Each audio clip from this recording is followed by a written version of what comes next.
जिनके वीज़ास लगे हों उनकी यहाँ पे कंडीशन कैसी है, ये जानने की यूनिवर्सिटी की आईडी नहीं है तो क्या प्रूफ है कि एजेंट ने आपकी कितनी फीस पे करी है, क्या करा है, बड़ी मनी वहां से पे करके आते हो, यहाँ पे आके आपको काम नहीं मिलेगा। Welcome once again you me and England's live. स्वागत है आपका एक और वीडियो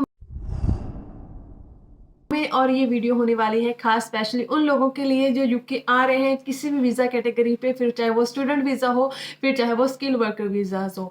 तो इस वीडियो में मैं बात करूंगी कि कौन सी गलतियां लोग करते हैं जब वो यूके आने का डिसीजन करते हैं और कौन सी चीज़ों का उन्हें ध्यान रखना चाहिए जब वो अपना माइंडसेट बनाते हैं डिसीजन लेने से पहले या फिर डिसीजन लेने के बाद भी। तो उससे पहले अगर आप मेरे चैनल पे नए हैं तो आप मेरा चैनल सब्सक्राइब कर सकते हैं for more informative video specially about UK life, UK visas. अगर आप यूके में आ चुके हैं तब भी ये चैनल आपके लिए हेल्पफुल होगा, और अगर आप आने का प्लान कर रहे हैं तब भी इस चैनल पे काफ़ी वीडियोस ऐसी मिल जाएंगी जो आपकी किसी ना किसी वे में हेल्प करेंगी।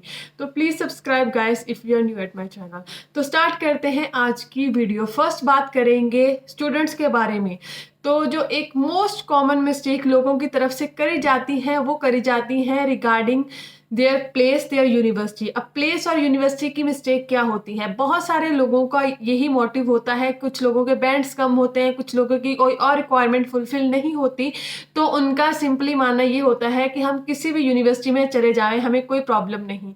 बट जो उनके टाइज होते हैं, जो उनके रिलेटिव्स होते हैं वो किसी और सिटी में होते हैं, देन उसके बाद या फिर कुछ लोग ऐसे भी होते हैं कि कुछ छोटी सिटीज़ में यूनिवर्सिटीज़ वो ले लेते हैं और उसके बाद उन्हें कन्फ्यूजन होती है कि उन्होंने कौन सी सिटी में रहना है।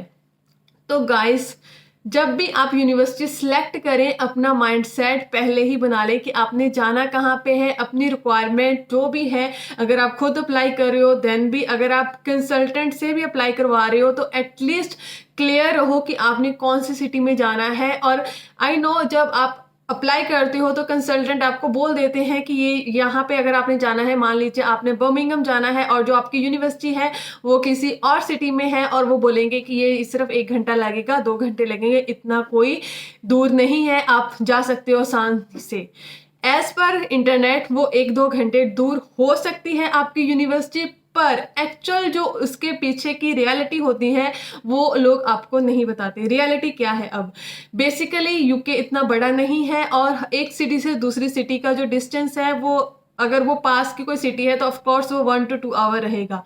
बट वो आपको ये नहीं बताते या फिर उनको ये नहीं पता होता कि जब यूके में आप एक सिटी से दूसरी सिटी में जाते हो तो उसके टाइम पे यहाँ पे जैसे इंडिया या फिर पंजाब के जैसे बसेस नहीं होती कि एक बस पकड़ो वही आपको उधर ले जाएगी, नहीं। उसके लिए यहाँ पे स्पेशल ट्रांसपोर्टेशन होता है जो कि एक सिटी से दूसरी सिटी में जाता है। यहाँ पे जो एक सिटी का ट्रांसपोर्टेशन है, बस सर्विसेज होती हैं वो एक ही सिटी में चलती हैं, और जो लॉन्ग रूट की बसेस हैं वो डिफरेंट है। और जो लोग आपको बताते हैं ना कि एक कार्ड बना लो और आप घूम सकते हो, वो कार्ड सिर्फ आपकी सिटी में चलेगा जिस सिटी में आप फिलहाल रहने वाले हो। उसके बाद आप पर डे पे करोगे ट्रेन का या फिर बसेस का, जो कि 20 पाउंड मिनिमम बोल रही हूँ, 20 पाउंड मिनिमम हो सकता है आपकी सिर्फ वहां पे एक सिटी से दूसरी सिटी जाने का, फिर चाहे वो 1 घंटे का डिस्टेंस है। और उसके बाद आपकी सिटी का पास अलग से बनेगा, और ऐसा नहीं है कि इंडिया की जैसे वो बस आपको कहीं भी उतार देगी। जो लॉन्ग रूट की बसेस है उनके पर्टिकुलर स्टॉप्स होते हैं, मेनली 1 और 2। वो मेन सिटी सेंटर से आपको उठाएंगी अपने बस स्टॉप पे, और सिमिलरली जिस भी सिटी में आप जाने वाले हो उनका जो पर्टिकुलर स्टैंड होगा सिटी सेंटर में, वहीं पे जाके आपको उतारेंगे। उसके बाद जो वहां से आपकी यूनिवर्सिटी का डिस्टेंस है उसके लिए आपको फिर से पास लेना पड़ेगा या फिर डेली टिकट लेनी पड़ेगी। अगर डेली टिकट लोगे वो रहेगी अराउंड 5 पाउंड की, सिर्फ अपनी यूनिवर्सिटी तक जाने की। तो ऐसे जो कॉस्ट है वो बहुत ही ज्यादा होती है ट्रैवलिंग की यूके में। तो जब भी आप यूनिवर्सिटी सेलेक्ट कर रहे हो, अगर आपने किसी के पास रहना है तो ट्राई करो कि उसी सिटी की आपको यूनिवर्सिटी मिले। अगर आपको उस सिटी की यूनिवर्सिटी नहीं मिल रही, आपकी रिक्वायरमेंट फुलफिल नहीं हो रही, तो आप जिनके पास आ रहे हो तो आप उनको बोलो कि वो आपके लिए जो आपकी अकोमोडेशन है वो आपके यूनिवर्सिटी वाली सिटी में ही करवा के दें। अब कुछ लोग इसको जॉब के साथ जोड़ेंगे कि जॉब नहीं मिलेंगी उस यूनिवर्सिटी में, उस जिस यूनिवर्सिटी में, जिस सिटी में हमारी यूनिवर्सिटी है, क्या वहां पे जॉब मिल जाएगी। मुझे किसी ने कमेंट पता नहीं मैसेज भी करा था कि मैं इस पर्टिकुलर यूनिवर्सिटी में आ रहा हूं, मुझे कौन सी सिटी में जाना चाहिए। मुझे जो बोलना है वो यही है कि जिस भी आप सिटी में आपकी यूनिवर्सिटी है, ऑफ कोर्स आपको उसी सिटी में रहना चाहिए। वहीं पे रहना आपके लिए बेनिफिशियरी होगा, क्योंकि एक तो आपके ट्रैवलिंग के पैसे बचेंगे, आपको यूनिवर्सिटी के अगर आप पास रह रहे हो तो आपका टाइम बचेगा, वही टाइम आप कहीं और इन्वेस्ट कर सकते हो। और रही बात जॉब की, तो जॉब यहाँ पे सेम है। अगर आप स्टूडेंट आओगे तो आपको 20 आवर अलाउड है, तो 20 आवर्स के लिए यहाँ पे मल्टीपल ऑप्शन अवेलेबल होती हैं। रेस्टोरेंट्स, कैफेज हर सिटी में है, तो आप उनमें जॉब फाइंड कर सकते हो। जॉब आपको खुद फाइंड करनी है किसी भी किसी भी सिटी में। ये मत देखिए कि कौन सी सिटी में जॉब्स है, मैं उस सिटी में चला जाऊं, उसके बाद मैं यूनिवर्सिटी तो जैसे कैसे अटेंड कर ही लूंगा। ये वाली गलती काफी लोग करते हैं। तो प्लीज जब भी आप यूनिवर्सिटी सिलेक्ट कर रहे हो, अपनी सिटी सिलेक्ट कर रहे हो, तो उस हिसाब से करो जिस हिसाब से आपने यहाँ पे आके रहना है। जो सेकंड सबसे बड़ी गलती करी जाती है वो करी जाती है कोर्स की। काफी लोग यहाँ पे कुछ भी कोर्स लेके आ जाते हैं। अगर आपका इंटरेस्ट है स्टडी में, नहीं भी इंटरेस्ट है, मैंने काफी ऐसे स्टूडेंट्स भी देखे हैं जो कि बहुत ही नॉर्मल से कोर्स लेके आते हैं, जिनमें उनका इंटरेस्ट बाद में हो भी सकता है। अगर आप अपनी स्टडी पे इतना पैसा खर्च कर रहे हो, अगर आपने थोड़ा बहुत भी पढ़ा है, तो यहाँ पे स्टडी को इतनी हार्ड नहीं है, इतनी मुश्किल नहीं है। तो एटलीस्ट आप ऐसा कोर्स लेके आओ जिसमें अगर आप कुछ जा रहे हो, अगर आप कुछ डिग्री ले रहे हो, एटलीस्ट उसका थोड़ा बहुत तो पता हो आपको कि आपने क्या पढ़ाई करी है। एटलीस्ट आपके पास एक डिग्री होगी, वो कहीं तो यूज हो सकती है। अगर कोई आप ऐसा कोर्स लेके आ रहे हो जिसका आपको कोई एबीसी ही नहीं पता है, लाइक अब मैं कंप्यूटर साइंस की थी, मुझे एमबीए मिल रही थी, तो एमबीए का तो मुझे खुद पता है, मुझे पता ही नहीं एमबीए में क्या है। मैंने जिसके बारे में मैंने आज तक अपने 5 जो साल की पुरानी स्टडी है मेरी, उसमें मैंने एमबीए के बारे में कुछ नहीं पढ़ा, तो मैं एकदम से कैसे, वही होता मैं असाइनमेंट बनवा दी और मेरी डिग्री हो जाती, बट उसका क्या फायदा था।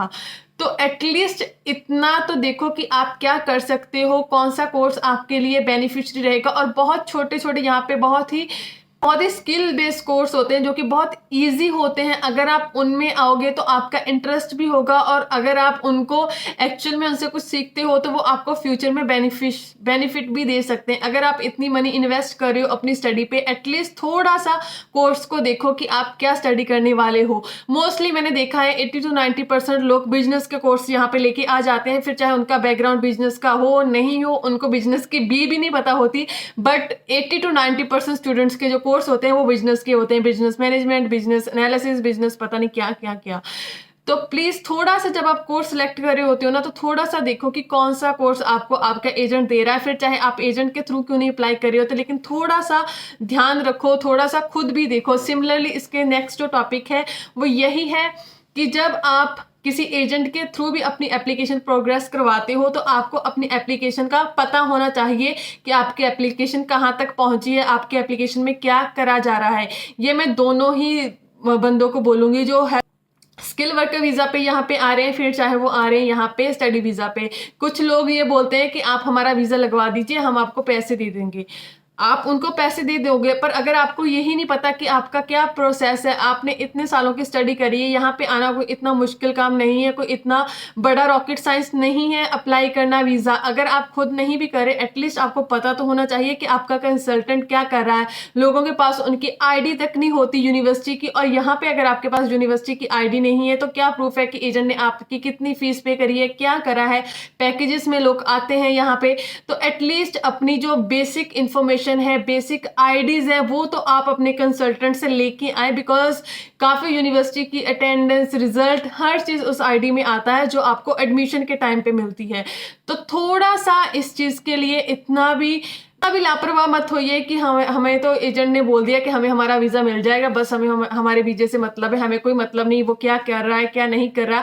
अगर आप ऐसे काइंड ऑफ पर्सन हो तो फिर ऑफकोर्स आपको यहाँ पे आके भी जॉब वगैरह फाइंड करने में प्रॉब्लम होगी। एटलीस्ट थोड़ा सा जानो कि आपकी एप्लीकेशन में क्या चल रहा है, आपका कंसल्टेंट क्या कर रहा है, आपका कितनी फीस पे होगी, क्या पेंडिंग है, हर चीज उससे पूछो। आपने उसे इतने पैसे पे करने हैं, तो आपका राइट है जानने का कि वो आपके लिए आपके एप्लीकेशन में क्या कर रहा है। अगर मैं हेल्थ केयर वीजा वालों की बात करूं, तो हेल्थ केयर वीजा वालों को भी ये चीज देखनी चाहिए कि वो किन के थ्रू आ रहे हैं। अगर वो किसी एजेंट वगैरह के थ्रू आ रहे हैं, तो क्या उस एजेंट ने पहले किसी का वीजा लगवाया है, उस एजेंसी ने पहले कोई वीजाज लगवाए हुए हैं। आप उनसे पूछिए कि किन के वीजाज लगवाए हुए हैं, किस कंपनी में वीजा लगवाए हुए हैं, उनसे बात करिए जिनके वीजाज लगे हो, उनकी यहाँ पे कंडीशन कैसी है, ये जानने की ट्राई करिए। बिकॉज़ जो आप इतनी बड़ी मनी वहाँ से पे करके आते हो, यहाँ पे आके आपको काम नहीं मिलता, एजेंसीज़ बंद हो रही हैं, बहुत सारे स्कैम्स चल रहे हैं इस टाइम पे।